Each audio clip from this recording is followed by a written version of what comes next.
कि आपको लमसम करना है ना, एसआईपी के लिए तो मैं नया प्लान बताऊंगा, बट लमसम अगर आपको करना है और उसमें भी पार्ट लमसम करना है तो उसके लिए दो तरीके हैं। एक, आपका अगर एग्जिस्टिंग पोर्टफोलियो, एग्जिस्टिंग इन्वेस्टर है जिसने ऑलरेडी कोई म्यूचुअल फंड के अंदर इन्वेस्ट कर रखा है, मान लीजिए उसके पास 5 फंड है, तो पहला तरीका तो यह है कि मान लो आपको 50,000 रुपए डालना है ना, तो पहला तरीका तो यह है कि आप अपने एग्जिस्टिंग फंड के अंदर डाल दो। आपका जो भी पोर्टफोलियो है कोई एडवाइजर के थ्रू आपने बनवाया है या अगर आपने खुद से भी बनाया है, मान लीजिए 2 स्मॉल कैप के फंड्स है या 2 लार्ज कैप के फंड्स है या 2 फ्लैक्सी कैप के फंड्स है, तो आपका जो अलोकेशन है ना उस हिसाब से 50,000 को डिवाइड कर लीजिए। मान लीजिए यहाँ 30% आप लमसम कर दीजिए, यहाँ पे 30% कर दीजिए और यहाँ पे 40% लमसम कर दीजिए। तो पहला तरीका तो ये होगा कि आप अपने एग्जिस्टिंग पोर्टफोलियो के अंदर परसेंटेज के हिसाब से सीधा सीधा लमसम कर दें।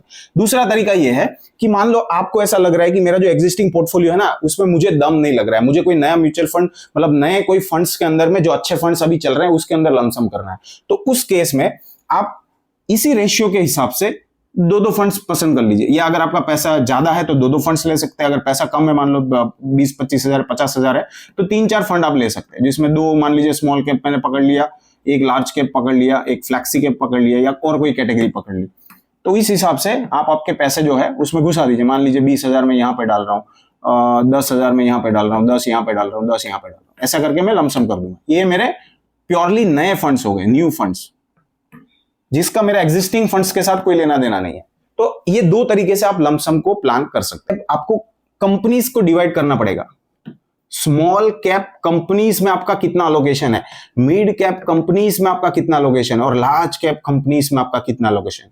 मैं ये फंड नहीं बता रहा हूं, ये है कंपनीज। तो ये बहुत जरूरी है। आप इधर 30% रख रहे हो, आप मान लो 10 साल का आपका प्लान है, 30% और मान लो लार्ज कैप में आप 40% रख रहे हो, तो आपका जो इन्वेस्टमेंट है ना या एसआईपी है वो इसी हिसाब से होनी चाहिए। अगर मान लो 10,000 की एसआईपी कर रहे हैं ना तो 3,000 की एसआईपी इसमें होनी चाहिए स्मॉल कैप में, 3,000 की एसआईपी स्मॉल कैप कंपनीज में होनी चाहिए, 3,000 की एसआईपी मिड कैप कंपनीज में होनी चाहिए और 4,000 की एसआईपी लार्ज कैप कंपनीज में होनी चाहिए। इसी हिसाब से आपकी एसआईपी डिवाइड होगी। और अगर आप लमसम कर रहे हैं ना, लमसम भी इसी हिसाब से डिवाइड होना चाहिए। तो ये चीज अगर आपको पता नहीं है, आप अपने एडवाइजर से सलाह ले सकते हैं। अगर आपको पता है तो आप इस हिसाब से इसको प्लान करिए। अब ये सारी चीज मैंने आपको बताई ना, इसमें आपको कुछ चीज समझ में नहीं आ रही है, आप कमेंट कर सकते हैं। मैं हर कमेंट का जवाब जनरली नहीं दे पाता हूं क्योंकि बहुत सारे कमेंट्स आते हैं, तो आप हमको पर्सनली भी सलाह ले सकते हैं। हम एडवाइजरी भी करते हैं, मैं खुद म्यूचुअल फंड का एडवाइजर हूं और मैं सर्टिफाइड एडवाइजर हूं। तो आप अगर हमारे थ्रू इन्वेस्टमेंट कराना चाहते हैं तो आप एसेट प्लस के ऊपर चालू कर सकते हैं अपनी जर्नी, जहां पे हम सारी सर्विसेज, ये सारी सर्विसेज, पूरा पोर्टफोलियो रिव्यू, पूरा पोर्टफोलियो बना के भी दे सकते हैं।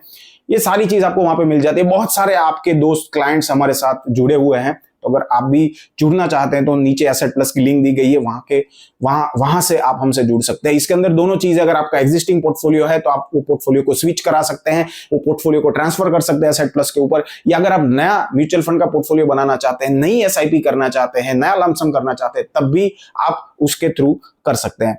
इसके अलावा हमने एक स्पेशल कोर्स डिजाइन किया है एसडब्ल्यूपी के ऊपर में, और अगर आपका एक्सटर्नल पोर्टफोलियो है, आप रिव्यू कराना चाहते हैं तो वो भी हम करके देते हैं।